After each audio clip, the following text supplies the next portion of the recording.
اعوذ باللہ من الشیطان الرجیم، بسم اللہ الرحمن الرحیم۔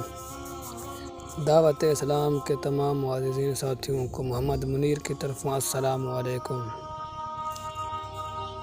دوستو، آج ہم بات کریں گے فرعون اور اس کی بیوی۔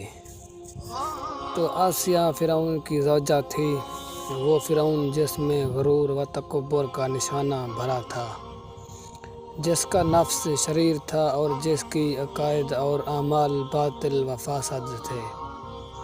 قرآن مجید نے فرعون کو متکبر، ظالم، ستم گر اور خون بہانے والے کے عنوان سے یاد کیا ہے، اور اس کو طاغوت کا نام دیا گیا ہے۔ آسیہ فرعون کے ساتھ زندگی بسر کرتی تھی اور فرعونی حکومت کی ملکہ تھی۔ تمام چیزیں اس کے اختیار میں تھیں، وہ بھی اپنے شوہر کی طرح فرمانی وانی کرتی تھی اور اپنی مرضی کے مطابق ملکی خزانہ سے فائدہ اٹھاتی تھی۔ ایسے شوہر کے ساتھ زندگی، ایسی حکومت کے ساتھ، ایسے دربار کے اندر اس قدرت، مال و دولت، اطاعت گزار غلام اور کنیزوں کے ساتھ میں اس کی ایک بہترین زندگی تھی۔ ایک جوان اور قدرتمند خاتون نے اس ماحول میں پیغمبر الہی جناب موسیٰ بن عمران کے ذریعے الہی پیغام سنا۔ اس نے اپنے شوہر کے طور طریقے اور اعمال کے باطل ہونے کو سمجھ لیا، چنانچہ نور حقیقت اس کے دل میں چمک اٹھا۔ حالانکہ اس کو معلوم تھا کہ ایمان لانے کی وجہ سے اس کے تمام خوشیاں اور مقام و نسب چھین سکتا ہے، یہاں تک کہ جان بھی جا سکتی ہے، لیکن اس نے حق کو قبول کر لیا اور وہ خدا اور ان مہربان پر ایمان لے آئی اور اپنے گزشتہ اعمال سے توبہ کر لی اور نیک اعمال کے ذریعے اپنی آخرت کو یاد کرنے کی فکر میں لگ گئی۔ اس کا توبہ کرنا کوئی آسان کام نہیں تھا، اس کی وجہ سے اسے اپنے تمام مال و دولت اور منصب ترک کرنا پڑا اور فرعون و فرعونیوں کی ملامت، ضرب و شتم کو برداشت کرنا پڑا، لیکن پھر بھی وہ توبہ، عمل صالح اور ہدایت کی طرف قدم آگے بڑھتی رہیں۔ جناب آسیہ کی توبہ فرعون اور اس کے درباریوں کو ناگوار گزاری، کیونکہ پورے شہر میں اس بات کی شہرت ہو گئی کہ فرعون کی بیوی اور ملکہ نے فرعونی طور طریقہ کو ٹھکراتے ہوئے مذہب کلیم اللہ کو منتخب کر لیا ہے۔ سمجھا بجھا کر، ترغیب دلا کر اور ڈرا دھمکا کر بھی آسیہ کے بڑھتے قدم کو نہیں روکا جا سکتا تھا۔ وہ اپنے دل کی آنکھوں سے حق کو دیکھ کر قبول کر چکی تھی۔ اس نے باطل کے کھوکھلے پن کو بھی اچھی طرح سمجھ لیا تھا، لہذا حق و حقیقت تک پہنچنے کے بعد اس کو ہاتھ سے نہیں کھو سکتی تھی اور کھوکھلے باطل کی طرف نہیں لوٹ سکتی تھی۔ جی ہاں، یہ کیسے ہو سکتا ہے کہ خدا کو فرعون سے، حق کو باطل سے، نور کا ظلمت سے، صحیح کو غلط سے، آخرت کو دنیا سے، بہشت کو دوزخ سے اور سعادت کو بدبختی سے بدل لے۔ جناب آسیہ نے اپنے ایمان، توبہ و استغفار پر استقامت کی، جبکہ فرعون دوبارہ باطل کی طرف لوٹانے کے لیے کوشش کر رہا تھا۔ فرعون نے جناب آسیہ سے مقابلہ کی ٹھان لی، غضبناک ہوا، اس کے غضب کی آگ بھڑک اٹھی، لیکن آسیہ کی ثابت قدمی کے مقابلے میں ہار گیا۔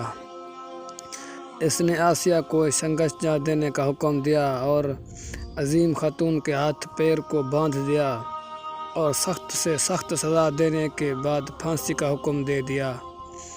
اس نے اپنے جلادوں کو حکم دیا کہ اس کے اوپر بڑے بڑے پتھر گرائے جائیں، لیکن جناب آسیہ نے دنیا و آخرت کی سعادت و خوش بختی حاصل کرنے کے لیے صبر کیا اور ان تمام سخت حالات میں خدا سے لو لگائے رکھی۔ جناب آسیہ کی حقیقت، توبہ، ایمان و جہاد، صبر، استقامت، یقین اور مستحکم عزم کی وجہ سے قرآن مجید نے ان کو قیامت تک مومن و مومنات کے لیے نمونے کے طور پر پہنچوایا ہے، تاکہ ہر زمانے کے گناہ گار کے لیے عذر و بہانہ کی کوئی گنجائش باقی نہ رہ جائے، اور کوئی یہ نہ کہہ دے کہ توبہ، ایمان اور عمل صالح کا کوئی راستہ باقی نہیں رہتا۔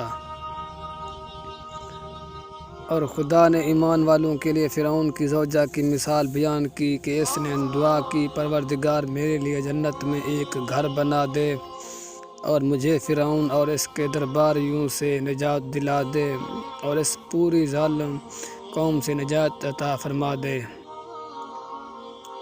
توبہ، ایمان، صبر اور استقامت کی بنیاد پر اس عظیم و شان خاتون کا مرتبہ اس بلند پر پہنچا ہوا تھا کہ رسول خدا صلی اللہ علیہ وسلم نے ان کے بارے میں فرمایا، جنت 4 عورتوں کی مشتاق ہے: مریم بنت عمران، آسیہ بنت مزاحم زوجہ فرعون، خدیجہ بنت خویلد دنیا و آخرت میں ہم سفر پیغمبر، اور فاطمہ بن محمد۔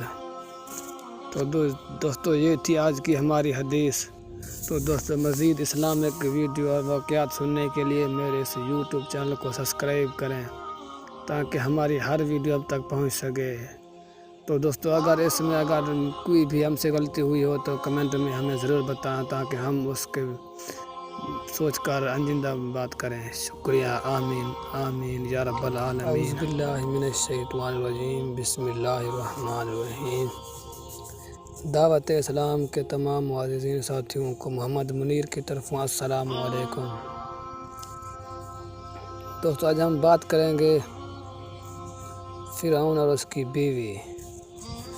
تو آسیہ فرعون کی زوجہ تھی، وہ فرعون جس میں غرور و تکبر کا نشانہ بھرا تھا، جس کا نفس شریر تھا اور جس کی عقائد اور اعمال باطل و فاسد تھے۔ قرآن مجید نے فرعون کو متکبر، ظالم، ستم گر اور خون بہانے والے کے عنوان سے یاد کیا ہے، اور اس کو طاغوت کا نام دیا گیا ہے۔ آسیہ فرعون کے ساتھ زندگی بسر کرتی تھی اور فرعونی حکومت کی ملکہ تھی۔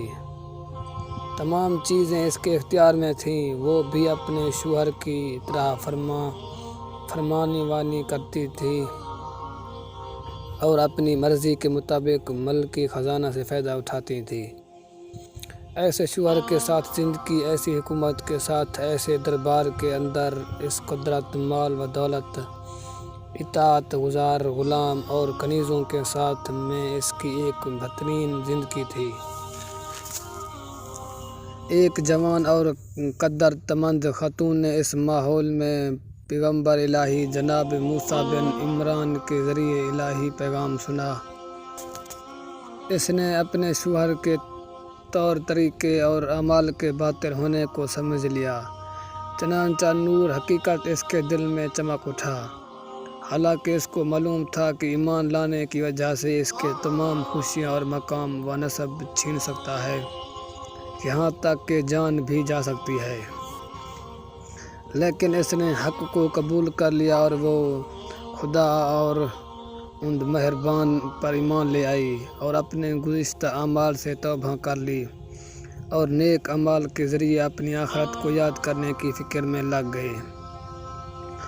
اس کا توبہ کرنا کوئی آسان کام نہیں تھا، اس کی وجہ سے اسے اپنے تمام مال و دولت اور منصب ترک کرنا پڑا اور فرعون و فرعونیوں کی ملامت، ضرب و شتم کو برداشت کرنا پڑا، لیکن پھر بھی وہ توبہ، عمل صالح اور ہدایت کی طرف قدم آگے بڑھتی رہیں۔ جناب آسیہ کی توبہ فرعون اور اس کے درباریوں کو ناگوار گزاری، کیونکہ پورے شہر میں اس بات کی شہرت ہو گئی کہ فرعون کی بیوی اور ملکہ نے فرعونی طور طریقہ کو ٹھکراتے ہوئے مذہب کلیم اللہ کو منتخب کر لیا ہے۔ سمجھا بجھا کر، ترغیب دلا کر اور ڈرا دھمکا کر بھی آسیہ کے بڑھتے قدم کو نہیں روک جا سکتا تھا۔